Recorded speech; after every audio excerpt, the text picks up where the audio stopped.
You're listening to the Sales Today podcast, and I'm your host, Fred Copestake. On this podcast, we explore how sales professionals can develop a modern approach to winning business, the application of virtual selling techniques, how to create meaningful business relationships, and much more. Why not take our free collaborative selling scorecard to see how your sales approach suits today's environment? You'll find a link in the show notes. How can we build that blueprint? How we can build that framework that's going to give us consistent success. So with this, if you follow me on LinkedIn, and I hope we are all connected, if not, again, please connect, you'll hear me talk quite often about thinking like a partner. Thinking like a partner. This is our approach to collaborative selling. So for me, when I'm looking at how sales has evolved, and we've gone through these evolutions of sales, the evolution we're in at the moment is that we are more collaborative. We're working alongside people. We're working with them. We're not trying to force stuff and arm wrestle them into buying something. Help them think, work with them to get them to the place they want to be. So when you do that scorecard, what you'll get, the report will be based on the value framework. That's what I use to pull together the thinking that I think we need today. So thinking like a partner and kind of the modern iterations of good selling from times gone by, and some stuff that kind of is only just started to exist, and pulling it into a way in which we can use. And what I'll do is I'll give you an overview of this, and I'll highlight 3 areas for each part of the framework that I would suggest that have a look at and make sure what you're doing is bang up to date and that your blueprint is looking solid enough to be able to make that difference where we are now. If we think about the V part of the value framework, this is about validating. In old-fashioned sales terminology, we might call that qualifying. It's working out who are the people that we can do the best work with. One of the things around that is profiling. So understanding your ICP, understanding your ideal customer profile. Yeah, use that to approach people, use that to disqualify. Use that to assign the right activity on people who fit that very closely, less activity perhaps on the ones which aren't quite there, but aren't quite disqualified. Yeah, that's how we can start to manage our time and effort better. Based on that, we can start to develop a value proposition. So this is understanding the kind of things we can help customers with and how we can start to get that message across. Yeah, so really thinking about what pains the customers have, what problems is that causing them, what prize are they looking for, starting to bundle that into the way that we talk to them, to start to get attention and to start to get the conversation going. Thinking about then, how can we just improve our overall messaging? And I think we're probably at a period in time where this has never been more important. We are being bombarded by messages. There's stuff coming in all the time. We've got to think, how can we cut through that? How can we get our message into the customer so that they can start to think and use our assistance in the way in which they're considering stuff? And there's all sorts of tricks and nudges and stuff. However, I would say the main thing is about relevance. If you're relevant to somebody, they'll sit up and take notice. That's the best trick I can advise people on. Yeah, there's media and video and all sorts of different ways of doing stuff. But if you're talking to somebody about something they really care about, that message is getting through. That's what we need to be thinking about there. And so ask yourself, are you working with the right people? Yeah, and really the thing that I want people to imagine is that every day you're getting up and you're working with people that you want to because you can create real impact. Yeah, that's where we want to be. Then we think about the A part. So B, A in value, it's align. This is about doing the right research. Again, we talked about really understanding the customer well. A couple of elements on this I'd talk about would be the account plan. The kind of business I would work with are going after more complex B2B deals. It involves more thinking. On an account plan, I encourage people to be clear on the objective. Now, what is it they're actually trying to achieve with that customer? That's what you're aiming towards. If you haven't got that, it's likely to be a little bit directionless. Like playing golf without a sort of flag and a hole, you're smashing the ball around to get bored. Then we start to think about the decision-making unit, the people who are involved in making that decision. It's more than one person, probably more than two, probably more than three, probably more than five. Advice I often give to people is you're not talking to enough folk. They think they are. Once pushed, once challenged, they'll start to realize, yeah, there's way more people involved in this. And there is. Research is showing that. Think about a SWOT analysis, strengths, weaknesses, opportunities, and threats. Yeah, it's a good old analysis. And we do it from our own point of view. Of course we do. We always do that. Do it from the customer's point of view. Pretend you're the customer. Put yourself in their shoes so that now you can start to think more like them. And that's where stuff can become apparent. And you can think, oh, okay, I can do something here. Think about your competition. Yeah, competition, your competitors, who you're going to sell against. But also competition is do nothing. Carry on doing what we've done. Status quo, deal killer. Yeah, other ways of doing something that kind of wasn't us or our competitors. They have spent some money, but on a completely different way of doing something. Think about all these things in the account plan. So think about the change drivers, the stuff that's going to be causing the pain they might be feeling. Yeah, I talk about respect analysis. Could be regulatory elements, new laws, new compliance stuff people got to do. Could be the economy, economic factors. Yeah, could be social factors. Yeah, it could be political, could be environmental. It could be competitive, their competition, remember? It could be technological, AI, for instance. I'll come on to that one in a minute. And then the other thing is, think about customer value. And again, the big learning point on this is that customers define value, not you. We can't rock up to someone and say, okay, this is the value that you're going to get from us. We can use it as a starter. We can get conversations going with that. But then the skilled salesperson sits down with the customers to understand how are they defining that. Yeah, so we can come with a hypothesis, but we need to then work with them to define it. Okay, so I mentioned AI. Could I just ask you, put in chat just a yes or no, whether you are working with Chat GPT at the moment? Are you working with Chat GPT? If you're not using it now, you're already starting to fall behind. Yeah, and this isn't trying to put the scares on people. It's just true because you can do so much research so much quicker. And it could be a little bit frightening because in the past, people have been talking about prompts and how you prompt and prompt files and all this sort of stuff. But stuff has developed so quickly in the last year that it's been available to all of us pretty much to the day. I think it was 22nd of November last year that Chat GPT was unleashed on us. The prompting that we can do with it is way more conversational now. It's a little bit weird, but talk to it like a person. Chat. Yeah, ask it stuff. Here's a little framework that you can use. Take this one away and have a little bit of a play with it. Now, rapid research. Imagine you're going selling somebody. Now, you might be selling to, I don't know, sales director. I'm selling to sales directors. And I might say, tell me about the role of a sales director in an engineering company. And ChatGPT will go and give me all the stuff that sales director has to worry about. Now, yeah, it's a lot of stuff that I would know in the industry a long time, but there's bits that might be a surprise, I hadn't thought of. So don't let your ego overtake you here and think, I know all the stuff about my industry. Yeah. And then I'll say to you, okay, so what are the aims that the sales director has, or the objectives, or the goals, or the KPIs? I'll change the language. I might ask all of them. Again, it'll give, oh, okay, interesting. That's what they're trying to achieve. And the brain will start to go, well, I can help with that. I can help with that. Calm down. Don't run into solution mode. You now switch how you're going to ask the question. Because the beautiful thing about ChatGPT is you can ask it to be different things. And so you can say to it, you are the sales director of an engineering company. And it can take all this information that you've been talking to about.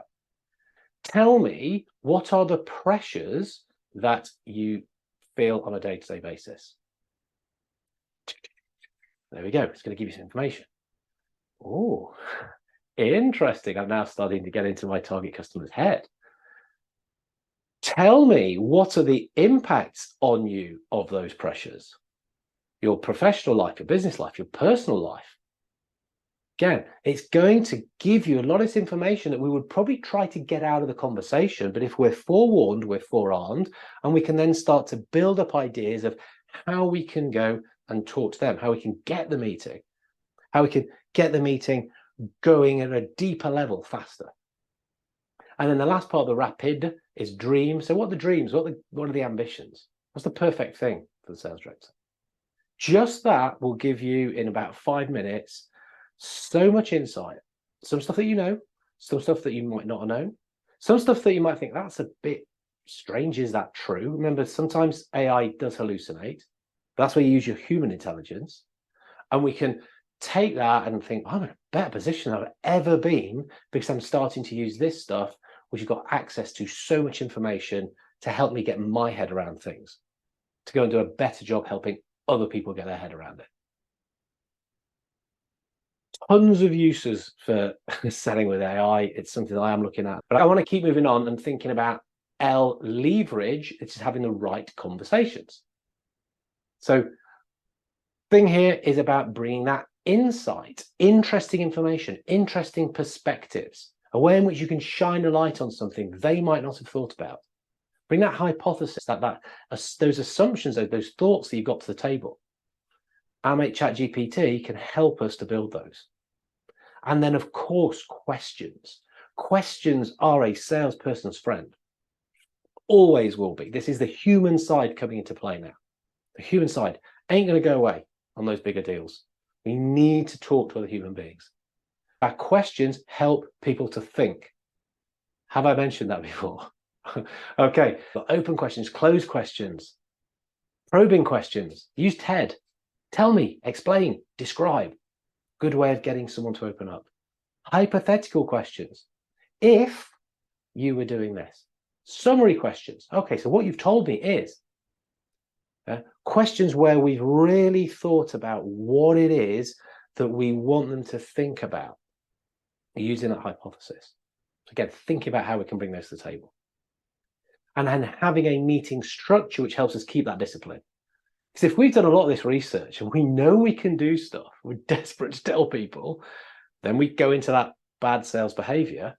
The meeting structure, which helps us ask before tell, so it keeps us on track to help them do the thinking first before we start to demonstrate, before we start to give our ideas. Yeah, that's how we can really bring value. We bring value to the process. The salesperson does. So often, what we're selling is actually probably pretty similar to everyone else. It hurts when we say that, but it's true. However, what we do and how we help people think, that could be the differentiator. So think, how can we bring these things into play when we're actually sat in the meeting, working on video, on the phone, whatever way that we're going to be doing it. The question to ask is, do people value that interaction with you? Do they want to have those meetings because you help them? And imagine hearing when you walk out of a meeting, people go, thank you. That was an excellent meeting. You really helped me think. That's awesome when we get that. It's brilliant. Let's think about the underpin part of the value framework, this blueprint that we're creating for ourselves. So this is where we're going to underpin, we're going to back up our ideas. That's how we give our solutions. So proposals is a big part of this. It's something I've seen in sales is a lot of people are notoriously bad at this. They don't want to spend the time and effort putting together their thoughts to pass on to the customer. Even just doing it, I think, sets you apart. But now there's some really cool things we can do. Has anyone heard of digital sales rooms or dynamic proposals, or ways in which you can present the information to people in a really funky way that they can take stuff that's really relevant to them and it can be passed around the organization? Passed around the organization, that's the key. Yeah. Anyone who I talked to about the accelerator, that's my main product, I use this. I'm practicing what I preach. It's a really cool way of putting across the information. Should still have the same structure we would always use. Yeah. What's the need? What's the solution? Why us? How much we're paying? But we can bring it to life, make it way more funky. They're very cool things. And then we think about, if we're going back to present, how can we make that more interesting, more elegant? Remember, flip it, make it about the customer first. And then beginning, middle, end. I know that sounds stupid, but I've seen so many presentations which are just a mix of stuff and they haven't got that order to it. And I'll say to people, think like a rock star. What? I thought the customer was the one who's like a rock star. When they come on stage, they kick off with one of their biggest, best, most energetic songs that get the audience into it. That's what we've got to be doing in presentations. Don't wander on, oh, I'm going to play you a new album track. And I'm like, what? Okay, boring. No, bang, lights up, music up, boom, get people dancing in the aisles. That's what we've got to do. Think about how we do that and how do we finish on that as well. So there's stuff which are quite easy to tweak in presentations, have an impact straight away.